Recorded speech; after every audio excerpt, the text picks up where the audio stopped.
बच्चों, आज हम व्याकरण के जिस विषय में के बारे में पढ़ेंगे वो है विशेषण अर्थात विशेष। विशेष क्या? जो शब्द संज्ञा या सर्वनाम के कोई विशेष गुण को दर्शाए वो विशेषण। इसे हम परिभाषा द्वारा भी जान लेते हैं। देखिए, संज्ञा और सर्वनाम की विशेषता प्रकट करने वाले शब्दों को विशेषण कहते हैं। जैसे भरत एक वीर बालक है। वीर क्या है? उस बालक की विशेषता को दर्शा रहा है। दो बालक खेल रहे हैं। कितने बालक? दो। और कुछ लड़के आ गए हैं, तो कुछ जो है वो लड़कों की विशेषता है। यह पुस्तक मेरी है, यह उस पुस्तक की विशेषता है। तो आइए जान लेते हैं अगले विषय के बारे में कि विशेषण और विशेष्य इन दोनों में क्या अंतर है।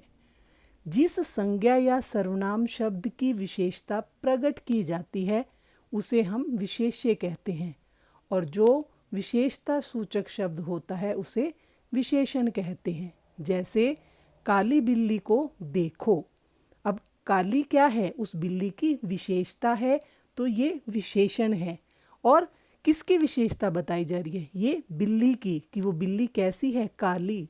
तो बिल्ली क्या है? विशेष्य है। इसी तरह से 1 किलो चीनी लाओ।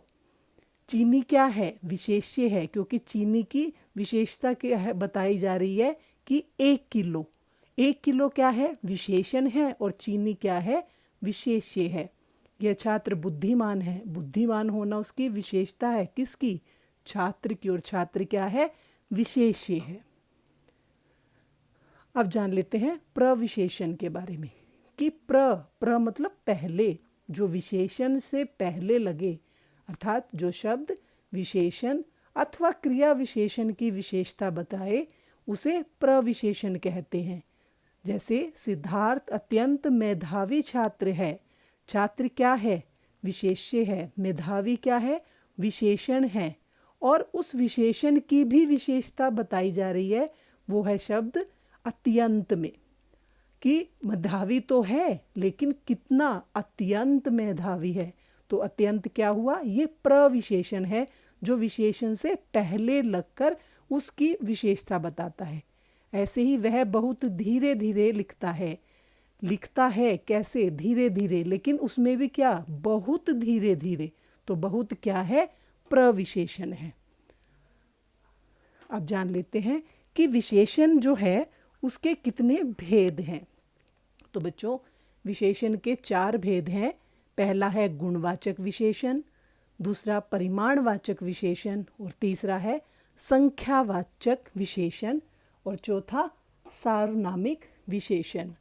आइए अब हम इनको क्रमानुसार देखते हैं। सबसे पहले है गुणवाचक विशेषण। किसी भी वस्तु या व्यक्ति की विशेष स्थिति, विशेष दशा, रंग, गंध, काल, स्थान, आकार, रूप, स्वाद, बुराई, अच्छाई आदि का बोध कराने वाले शब्द को गुणवाचक विशेषण कहते हैं। अब देखिए इनमें कितनी तरह के शब्द जो हैं वो गुणवाचक विशेषण में प्रयोग होते हैं। गुण दोष, कि कोई कैसा है? अच्छा है, बुरा है, सरल है, परिश्रमी है, ईमानदारी, सच्चा, झूठा, दानी, दयालु, कृपण आदि। ये क्या है? किसी व्यक्ति के गुण और दोष जो कि गुणवाचक विशेषण में आते हैं। इसके अलावा रंग, जितने भी रंग हैं, काला, पीला, नीला, हरा, लाल, सुनहरा, चमकीला, गुलाबी आदि, ये सारे रंग जो हैं वो भी गुणवाचक विशेषण में ही आते हैं। आकार, किसी वस्तु का आकार कैसा है? छोटा, बड़ा, गोल, ऊंचा, लंबा, चौड़ा, तिकोना, किसी भी तरह का आकार जो है वो गुणवाचक में आता है। फिर अगला है स्वाद, खट्टा, मीठा, किसी भी वस्तु का स्वाद जो भी है, मधुर है, कड़वा है, मीठा है, तिक्त है, कसैला है, वो सारे स्वाद इसमें आते हैं। फिर स्पर्श में, कि कोई वस्तु जब हम उसको छूते हैं वो उसका स्पर्श कैसा है? कठोर है, नरम है, खुरदरा है, कोमल है, चिकना है, स्निग्ध है। ये सारे स्पर्श भी किसमें? गुणवाचक विशेषण में आते हैं। फिर सारी गंध, कि कोई चीज़ सुगंधित है, दुर्गंधपूर्ण है, खुशबूदार है, बदबूदार है, सौंधा है या गंधहीन आदि, ये सभी गुणवाचक विशेषण में के अंतर्गत आते हैं।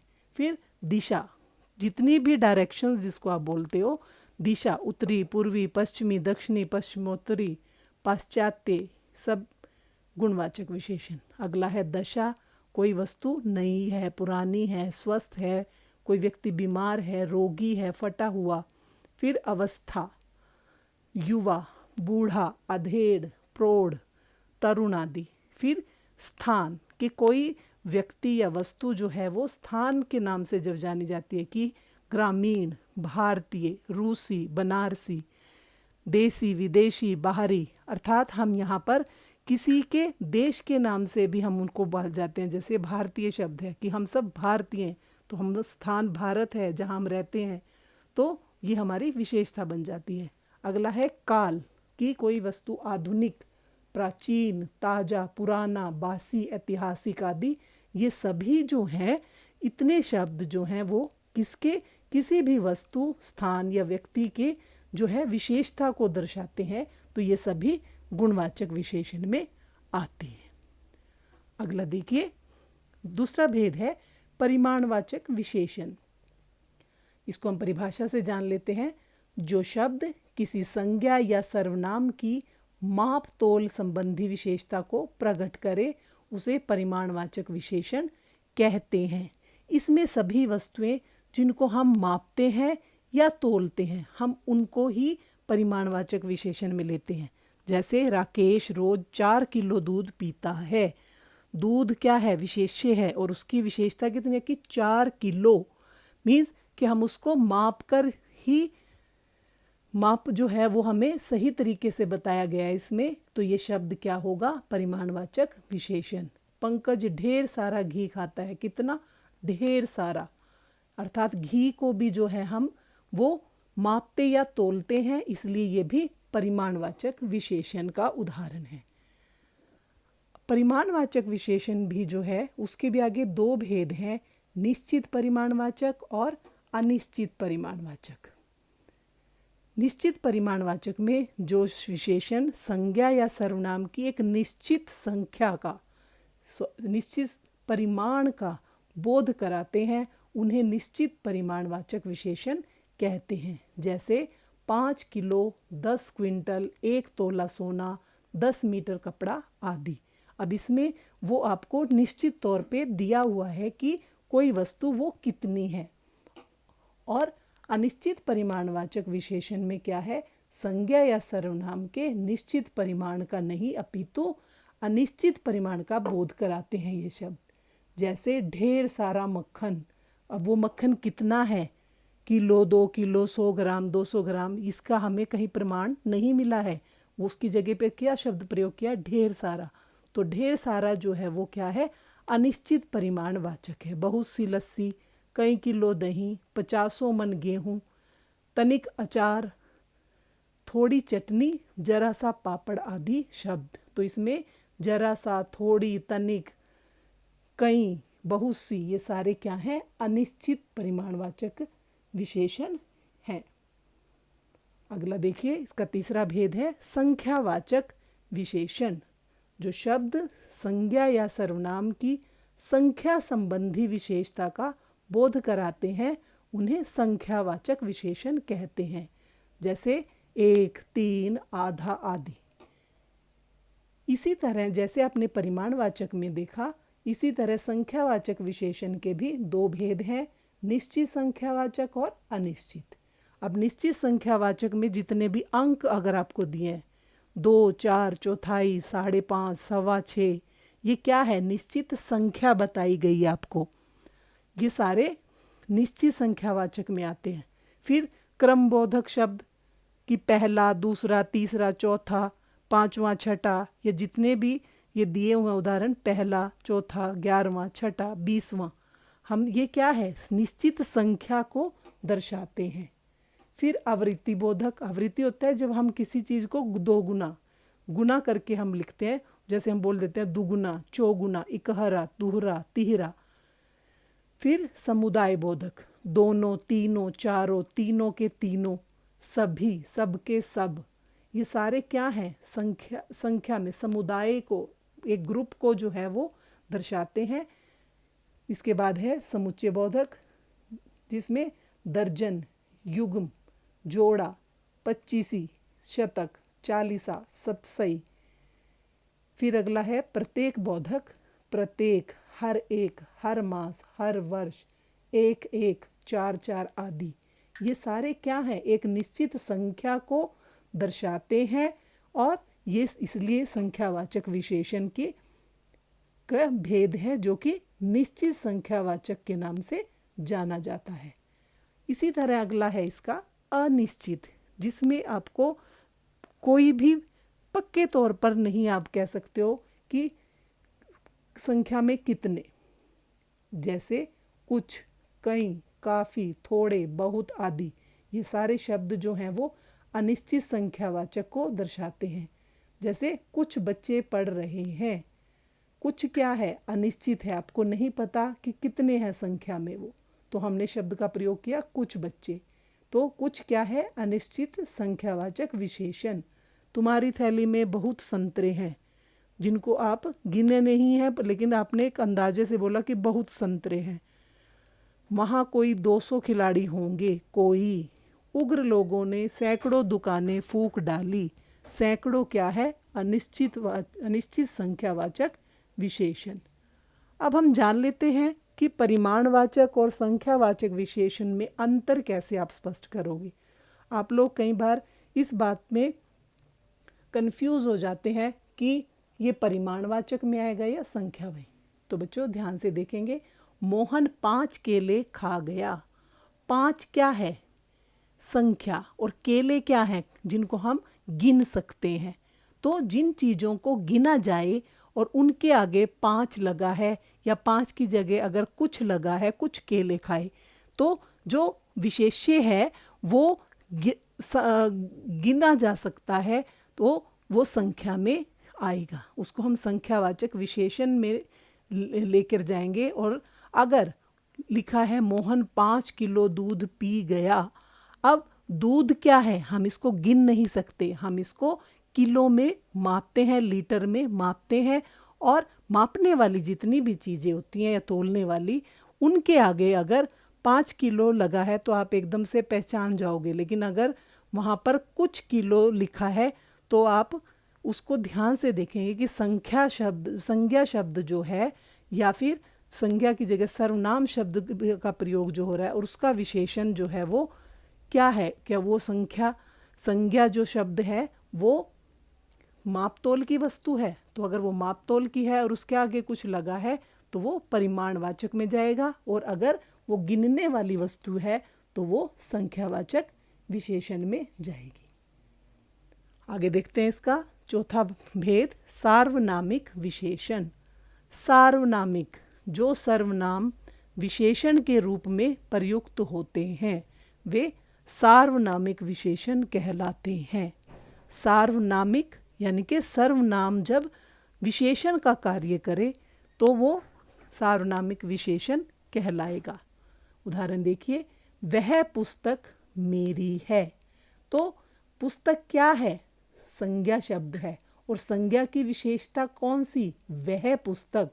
तो वह शब्द अपने आप में सर्वनाम शब्द है, लेकिन यहाँ पर वह पुस्तक की विशेषता बता रहा है कि वह पुस्तक, तो वह क्या होगा, सार्वनामिक विशेषण। आपको ये ध्यान रखना होगा कि हमेशा संज्ञा शब्द से पहले अगर सर्वनाम शब्द का प्रयोग हुआ है तो वो सार्वनामिक विशेषण होगा। इसको आप इस तरह से भी समझ सकते हो, अगर यही वाक्य जो है ये लिखा हो कि वह मेरी पुस्तक है, तो मेरी क्या है, सर्वनाम है, और वह भी क्या है, यहाँ पर सर्वनाम है। तो इसमें आपने ध्यान रखना है कि पुस्तक जो है उसको की विशेषता वो बता रहा है, और वह क्या है, वो सर्वनाम शब्द है। तो ये क्या कहलाएगा, सार्वनामिक विशेषण। देखिए, सार्वनामिक विशेषण और सर्वनाम में कैसे अंतर आप स्पष्ट करोगे। यह लड़का बहुत चालाक है, तो लड़का क्या है, संज्ञा शब्द है, और संज्ञा की विशेषता क्या है कि यह लड़का, कोई और नहीं, यह लड़का बहुत चालाक है। तो यह क्या है, इसकी विशेषता को दर्शा रहा है लड़के की, तो ये होगा सार्वनामिक विशेषण। अब यहाँ अगले वाक्य में देखिए, यह काफ़ी कमज़ोर है। तो यहाँ पर काफ़ी जो है वो संज्ञा शब्द नहीं है, और इसके आगे अगर यह लगा है तो ये आएगा सर्वनाम। आइए अब हम देख लेते हैं कि विशेषण जो हैं उनकी तुलना हम जब करते हैं तो उसकी कितनी अवस्थाएं जो हैं वो हम मानते हैं कि व्याकरण की कितनी अवस्थाएं हमारे व्याकरण में होती हैं। विशेषणों की तुलना के आधार पर 3 अवस्थाएं मानी जाती हैं। सबसे पहली है मूलावस्था। इसमें किसी प्रकार की तुलना नहीं होती है, केवल विशेषण का सामान्य कथन होता है। जैसे सोहन अच्छा लड़का है। अच्छा क्या है, ये मूल अवस्था है।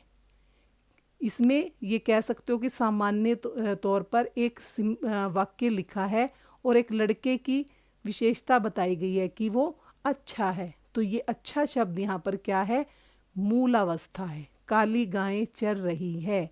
गाय की विशेषता कि काली है, लेकिन काली क्या, एक ही गाय की विशेषता बताई है और ये सामान्य कथन है, इसलिए इसमें जो काली और अच्छा शब्द का प्रयोग किया है ये किसी भी विशेषण की मूल अवस्था कहलाएगी। अगली देखते हैं उत्तरावस्था। इसमें 2 व्यक्तियों या पदार्थों की तुलना करके एक को दूसरे से अधिक या न्यून यानी कि कम बताया जाता है। इसमें 2 व्यक्तियों की आपस में तुलना की जाती है। जैसे सोहन मोहन से अच्छा है, वह तुम्हारी अपेक्षा समझदार है। तो 2 में, जब 2 में तुलना हो रही, किन्हीं 2 में हम तुलना करते हैं तो हम इस तरह के वाक्यों का प्रयोग करते हैं। तो उसमें से के साथ जो है वो विशेषण जुड़ जाता है, वो हमारी कहलाती है विशेषण की उत्तरावस्था। आइए अब देखते हैं इसकी तीसरी अवस्था है उत्तमावस्था। उत्तम, जो सबसे उत्तम है। इसमें 2 या 2 से अधिक व्यक्तियों या वस्तुओं की तुलना की जाती है तथा एक को सबसे बढ़कर या सबसे कम बताया जाता है। या इसका अर्थ है कि किसी एक व्यक्ति की तुलना जो है वो किसी एक से ना करके, 2 से ना करके, वहाँ पर सबसे ही उसकी तुलना की जा रही है और उनमें सबसे बढ़कर या सबसे कम करके उसको बताया जाता है। जैसे सोहन सब छात्रों से अच्छा है, रूपा सबसे चतुर लड़की है। सबसे यानी कि वो सबसे चतुर है, तो सबसे चतुर शब्द क्या है, ये विशेषण की उत्तमावस्था है। अब आपको बच्चों एक बात और जाननी होगी। ये तो है कि अब सरल वाक्य में किस तरह से हम इनको प्रयोग किया हुआ आपने देखा। अब इसमें बताते हैं कि कहीं जो है इसकी अवस्थाएं जानने के लिए इसमें मूल अवस्था, फिर उत्तरावस्था। उत्तरावस्था में किसी भी विशेषण के साथ तर शब्द का प्रयोग कर देते हैं और उत्तमा के साथ तम का। तो आइए जानते हैं किस तरह से। देखिए, ये तुलनात्मक बोधक प्रत्यय। मूलावस्था, अधिक शब्द की जो है मूल अवस्था है वो है अधिक। अगर इसको हम उत्तरावस्था में प्रयोग करेंगे तो इसके साथ तर लग जाएगा, जो उत्तरावस्था की पहचान है, अधिकतर। और उत्तमावस्था में तम शब्द जो है वो प्रत्यय जो है वो जुड़ जाता है और ये बन जाता है अधिकतम। ऐसे ही उच्च, उच्चतर, उच्चतम, गुरु, गुरुतर, गुरुतम, दीर्घ, दीर्घतर, दीर्घतम, निम्न, निम्नतर, निम्नतम, लघु, लघुतर, लघुतम, सुंदर, सुंदरतर, सुंदरतम। ये जो है विशेषण की अवस्थाएं हैं। तो बच्चों, आशा है आपको विशेषण, उसके भेद, प्रविशेषण, विशेषण और विशेष्य में अंतर और विशेषण की मूलावस्था के बारे में अच्छे से ज्ञान हो गया होगा। धन्यवाद।